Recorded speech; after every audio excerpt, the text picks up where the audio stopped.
Hi friends, welcome back to biryani పొట్లం cooking channel. ఈరోజు ఒక మంచి వీడియోతో మేము ముందుకు వచ్చేసానండి. ఫైబర్ అధికంగా ఉండే ఈ రెసిపీ ఎలా చేస్తే టేస్టీగా ఉంటుంది, నోటికి కమ్మగా ఉంటుందో, హెల్త్ కాన్సెంట్స్ పెరగడంతో ఇటీవల డైటు, ప్రోటీను, ఫైబర్ ఉండేలా చాలామంది మనం జాగ్రత్త పడుతూ ఉంటాం కదా. ఇలాంటి ఆరోగ్యకరమైన ఈ రెసిపీ ఎలా చేస్తే టేస్టీగా ఉంటుంది, ఆరోగ్యంగా ఉంటామో ఒకసారి చూసేయండి. చూసే ముందు స్కిప్ చేయకుండా వీడియో మాత్రం ఒకసారి లైక్ చేసి షేర్ చేసి ఫ్రెండ్స్ అండ్ ఫ్యామిలీకి షేర్ చేయండి ఫ్రెండ్స్.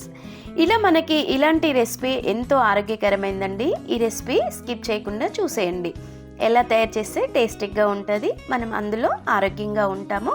ఇలా నేనైతే చూడండి ఒక 5 క్యారెట్లు తీసుకున్నానండి. కనీసం 350 గ్రాముల క్యారెట్లు అయితే తీసుకున్నాను.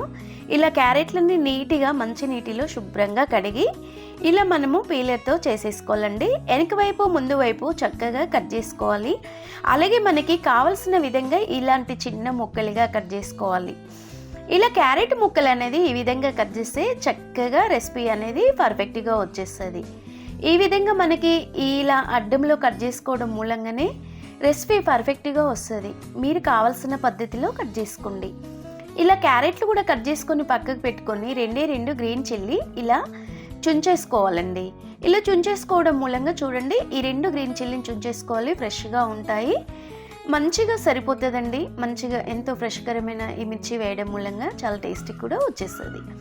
అలాగే స్టవ్ వెలిగించుకొని 1/2 స్పూను ధనియాలు, 1/2 స్పూను మెంతులు, 1/2 స్పూను జీలకర్ర అండి. ఈ 3 మనము ముచ్చటగా చక్కగా వేపేసుకోవాలి. ఇలా చూడండి దోరగా వేపుకోవాలండి. కాస్త బంగారపు రంగులో వచ్చే వరకు చక్కగా చిన్న మంట పైన ఇలా వేపేసుకోవాలి. ఇవి కాస్త వేగిపోయినాక మనము మరొక ప్లేట్లో తీసి పక్కకు పెట్టేసుకోవాలి. అలాగే అదే కడాయిలో 2 చుక్కల నూనె వేసుకొని మనం కట్ చేసి పెట్టిన క్యారెట్ ముక్కలు ఉన్నాయి కదండి, ఈ విధంగా కొంచెం గోరువెచ్చగా అయినాక వేసేసుకోవాలి. ఇలా క్యారెట్ ముక్కలు తక్కువ నూనెలో వేపేసుకోండి. ఎక్కువ నూనె మాత్రం వేయకండి, టేస్ట్ అనేది రాదండి, ప్రోటీన్ కూడా పోతుందండి. ఇలా చూడండి, మనకి ఈ క్యారెట్లో మనకి చాలా ప్రోటీను, ఫైబర్ ఉంటుందండి. అధికంగా ఉండే ఫ్రూట్స్ ఏదైనా ఉందంటే ఈ క్యారెట్స్ ఉంది.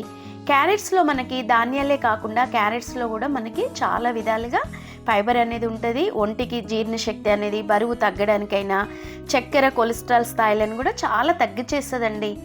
అప్పుడప్పుడు క్యారెట్తో ఫ్రై కాకుండా, లేదంటే హల్వా కాకుండా, క్యారెట్ మనకి రసంలో ఉత్తగా కాకుండా ఇలాంటి రెసిపీలు కూడా పిల్లలకి అలవాటు చేయండి. మనం పెద్దలను కూడా తిన్నామనుకో చాలా ఒంటికి మంచిదండి.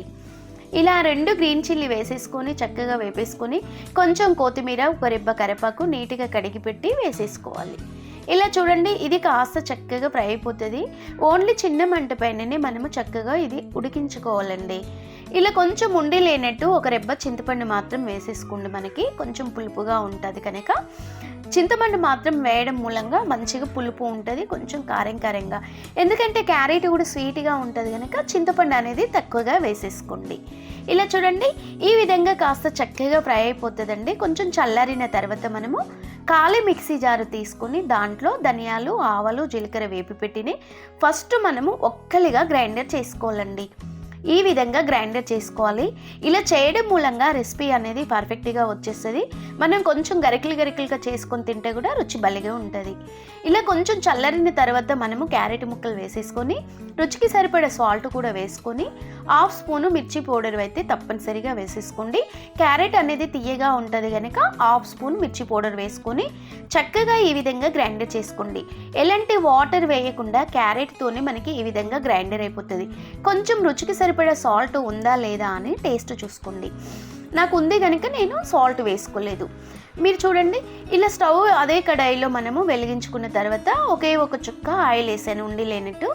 ఆవాలు, జీలకర్ర, కరివేపాకు, కొంచెం కొత్తిమీర, ఒక రెబ్బ ఇది ఎండుమిర్చి కూడా వేసుకొని ఇంగువ పొడి మాత్రం తప్పనిసరిగా వేసుకోండి.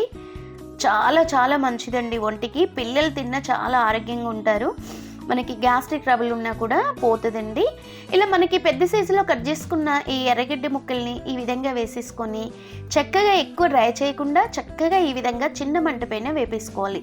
చేసి పెట్టిన క్యారెట్ రెసిపీ ఉంది కదండి, అది కూడా ఇందులో వేసుకొని చిన్న మంట పైన 2 నుండి 3 నిమిషాలు చక్కగా వేపేసుకోండి.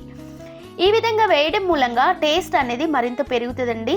ఓన్లీ ఉల్లిపాయలు వేయడం మూలంగా టేస్ట్ రుచిగా ఉంటుంది. ఉల్లిపాయలు మనకి వేయడం మూలంగా క్యారెట్ స్వీట్గా అనిపించదండి, తింటుంటే కూడా రోటికి రుచిగా ఉంటుంది. అలాగే మనకి కంప్లీట్ అయిపోయింది కనుక మనకి ఆ రెసిపీ అనేది ఒక కప్పులో తీసి పెట్టుకుంటున్నాను. ఇలా పిల్లలకి ఎప్పుడు ఒకేలాంటి రెసిపీ కాకుండా ఇలా వేడివేడి అన్నంలో మనకి క్యారెట్ రెసిపీ ఈ విధంగా చేసి పెట్టి వేడివేడి అన్నంలో లంచ్ బాక్స్ పెట్టిన గిన్నె మొత్తం మూర్చుకొని తిని వచ్చేలా అంత బాగుంటుంది.